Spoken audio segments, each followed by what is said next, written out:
الرحمن الرحیم۔ کسی نے یہ سوال کیا ہے کہ مطلقہ عورت کی عدت کیا ہے؟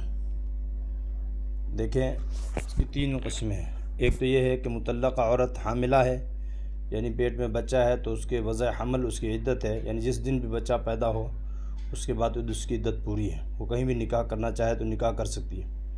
دوسرے دن بچہ پیدا ہو جائے تو اسی وقت عدت پوری ہے۔ 9 مہینے تک بچہ پیدا ہو تو 9 مہینے اس کی عدت باقی ہے، ٹھیک ہے۔ دوسری، جس کے ایام آتے ہوں، یعنی حیض آتا ہو، تو 3 حیض ہیں۔ 3 حیض جب آ جائیں تو وہ چاہے 2.5 مہینے میں پورے ہوں یا 3 مہینے میں پورے ہوں تو اس کی عدت پوری ہو گئی۔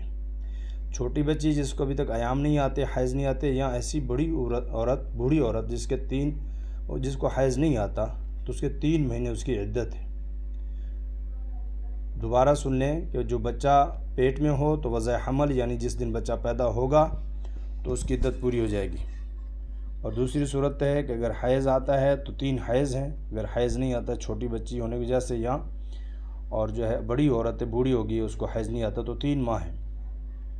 اور جو ایسی جس کا شوہر فوت ہو جائے اس کا اگر وہ حمل سے ہے تو پھر وضع حمل، یعنی بچہ پیدا ہونے کے بعد عدت پوری ہوگی۔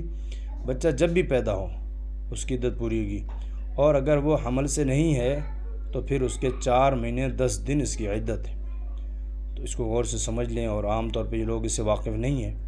تو مطلقہ وہ عورت ہے جس کو طلاق دی گئی ہے، اور طلاق دینے سے پہلے علماء سے مشورہ کر لینا چاہیے کہ طلاق کب دینی چاہیے، دینی بھی چاہیے نہیں دینی چاہیے، الگ مسئلہ ہے۔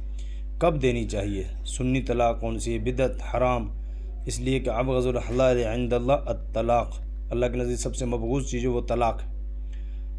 اور بعض دفعہ یہ ذہن میں ہوتا ہے کہ جس کے پیٹ میں بچہ ہے اس کو طلاق نہیں ہوتی، اس کو طلاق ہو جاتی ہے، جب وہ حمل سے ہو تو بھی طلاق ہو جاتی ہے۔ واللہ اعلم بالصواب۔